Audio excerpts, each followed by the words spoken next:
تنجم تعرفنا بروحك؟ ليلى علوان، أستاذة في علوم التغذية ورئيسة جمعية ألزهايمر تونس. كيفاش بدأ الباركور متاعك في الأسوسياتيف؟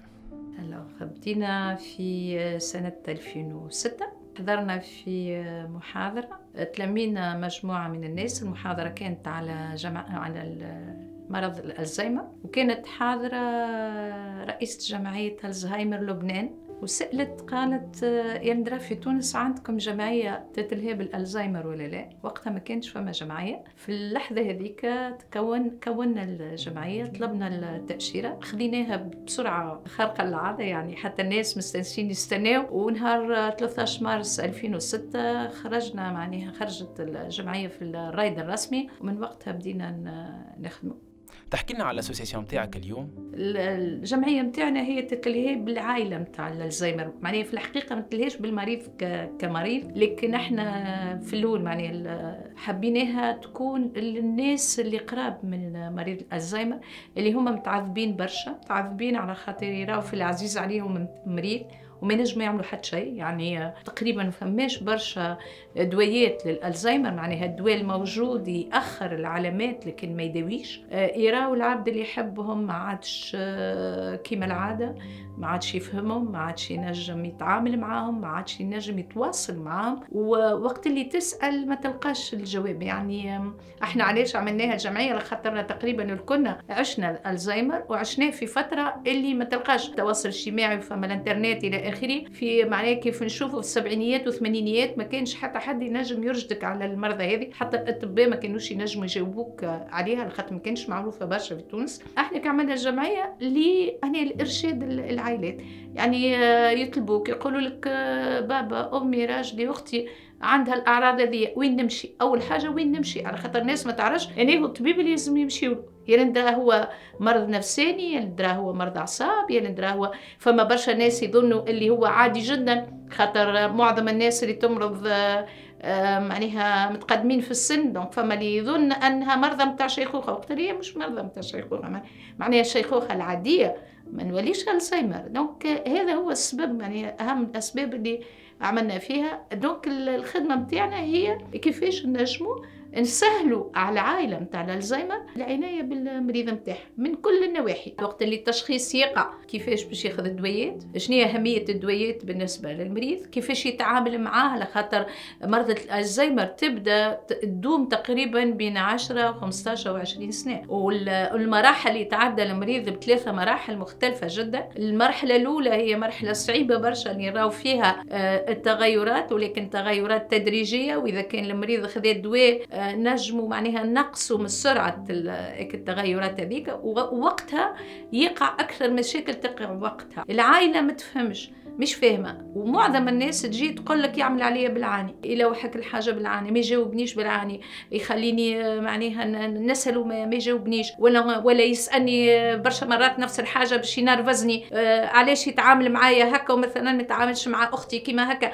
دوك العباد ما تفهمش اللي الإنسان قاعد مريض، وذيك الفترة أصعب فترة. ثم من بعد طبعا باش يفقد برشا حاجات، باش يفقد أهم حاجة اللي يفقدها، وإحنا ماذا بينا حد ما يفقدها، على خاطر هذا من الحاجات اللي نأكدوا عليها هي النطق، مش على خاطر ما عادش يتكلم، أما على خاطر ما عادش ينجم يحط أسماء على الحاجات. شنو نولي أنا كيف نحس أنه العباد ما مش فاهميني، نولي ندخل في صمت مستمر، يعني نولي ما عادش نحب نتكلم باش حتى حد ما يتعجب، ثم بعد ننسى الكلام جمله.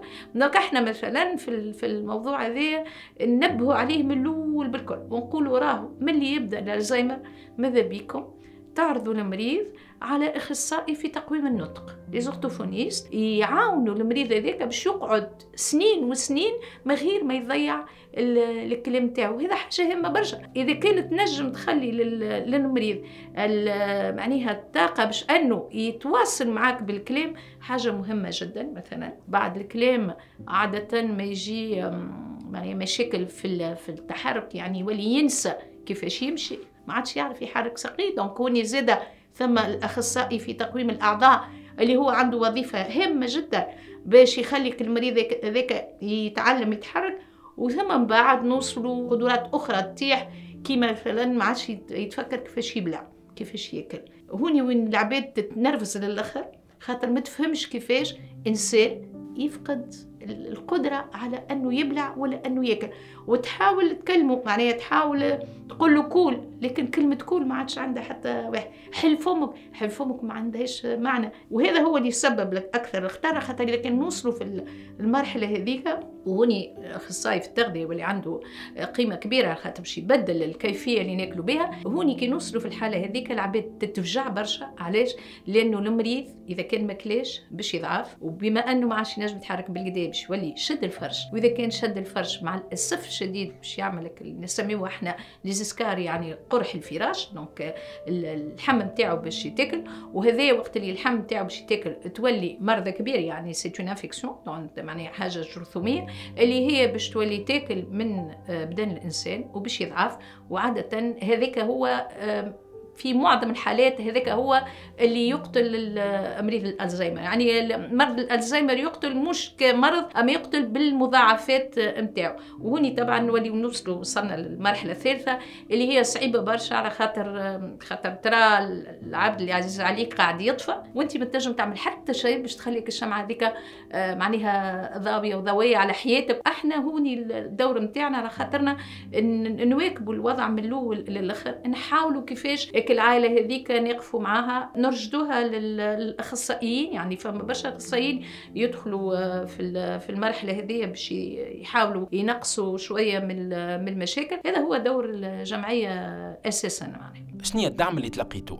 معناها شخصيا فما برشا ناس وقفت، شفت كي تبدا عندك جمعية والناس وتحس انه الناس ينتفعوا بيك، هذا ساعي يعني ساتيسفاكسيون بيرسونيل، والاحساس هذا ما ينجم يحس به كان اللي جربه. يعني ما عندكش فكره قداش انسان يولي فرحان وقت اللي العباد يقولوا له يعطيك الصحه رانا استفدنا بالنصائح نتاعك ولا بالحاجات اللي عملتهم لنا. دونك هذا هو الاستفاده الكبيره. طبعا استفدنا من ناس عاونتنا كيف يبداو عندنا الماديات، نعاونوا من الناحيه الماديه، لانه شوف الزهايمر انا نقول مرضى تمس الناس كل، يعني مرضى ديمقراطيه، يعني ما عندهاش ما تعملش الخلاف بين غني والناس كل.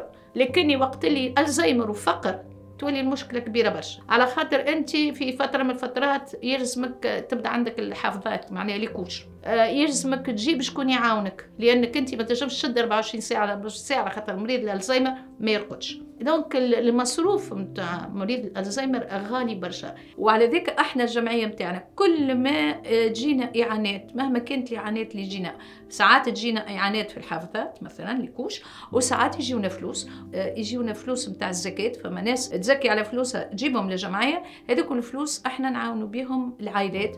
يعني عندنا العائلات نمشي لهم ديجا نهزوا لهم الاطباء ونهزوا لهم الادويه ساعات، ولكن نعاونوهم ماديا. ولهذا الفلوس اللي تدخل في الجمعيه الكل تمشي معناها تمشي للعائلات المعوزه اللي عندهم الزهايمر. الاسوسياتيف سي ان ترافاي ديكيب ولا كما يقولوا في الاخر تلقى روحك وحدك؟ لا، سي ان ترافاي ديكيب. وحدك ما تنجمش تعمل حاجه كبيره. كي نقول ليكيب ان شاء الله حتى زوز ولا ثلاثه، اما وحدك ما تنجمش. انا فما حاجه مفرحتني انه توا ولاو الشباب ينخرط برشا في مثلا نعطيك مثال، احنا في الجمعيه الكلنا طبعا نخدموا معناها بصفه تطوعيه، ما عندناش فلوس في الجمعيه باش نخلصوا حد، لكن عندنا عباد يجيونا، عندنا الشباب يجينا من الاول هما يجيو كمتربصين يعني هذي ستاجير، وبعد تالي يظهر لي تولي تغرس فيهم انت معناها الروح نتاع التطوع، يرجعوا لك ويعاونوك بقدر المستطاع، يعني كل واحد في الميدان نتاعو. الاسوسياتيف والتطوع انجاجمون تاع كل يوم؟ وي وي سي يوميا، معناها ولو انت تخدم في حاجات اخرى والكل، لكنك مخك واحد الكل يفكر في الجمعيه وتعدي وقتك الكل. يعني انا مثلا ديما نقول انا في حياتي عمري ما طلبت روحي حاجه، عمري ما مشيت لعبد وطلبت منه حاجه مزيه ابدا الا للجمعيه. يعني تخليك تولي تمشي وتدق على البيبان وتطلب وتحاول معناها بقدر الامكان باش تعاون غيرك. معناها البينيفولا ايبانويسمون بالنسبه ليك؟ وي سي بور لا في. نون سولمون سي بور لا في، معناها حياتك كامله تقعد انجاجي مهما كانت، راهو مش ساهل معناها الخدمه التطوعيه مش سهله، باش تلقى نفسك في برشا مصاعب، لكن من بعد نتيجه تلما معناها حلوه وباهيه انك تخليك تحب العمل التطوعي ويظهر وتغرسوا في اللي حواليك. عندك تندنس باش الناس زاده تعمل كيفك وتولي تعمل خدمات تطوعيه. Une fois engagé pour toujours.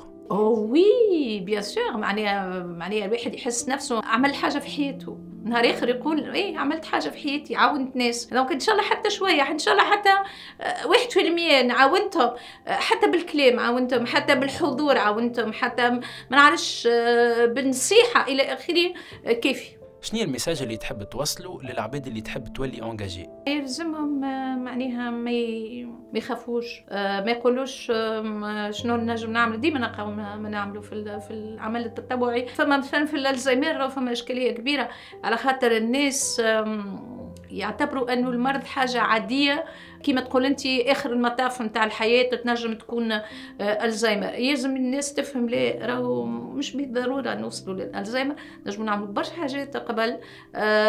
اذا كان جات فما برشا ناس يتطوعوا في الميدان هذا، خاطر معظم الالزهايمر ناس مسنين. وفي تونس مع الاسف انا فما كلمه توجعني للاخر، وقت اللي تمشي باش تطلب إعانة ولا مهما حاجه يقول لك ان شاء الله ربي يعيشنا قدو في طاعته، معناها ميساج مادام كبر ميساج. شفت انا بنفسي في جمعيه الزهايمر، ولكن في جمعيات اخرى يعني بما اني عندي اختصاص اللي ينجم يفيد برشا جمعيات اخرين، اسهل بالنسبه لي باش نلم تطوعات ماديه لي مثلا امراض السرطانيه، ونفسي معناها نفس العبد اللي هو انا نطلب بالنسبه للسرطان الناس تعطيك من غير حتى مشكل. بالنسبه للزهايمر وقت اللي تطلب اعانات ماديه الناس يقول لك نخير نعطيه في ميادين اخرى. دونك حبيت نقول اللي الخدمه التطوعيه ما يلزمكش تيأس، ديما قد ما تقدم لازم تلقى نتيجه بقدر ربي.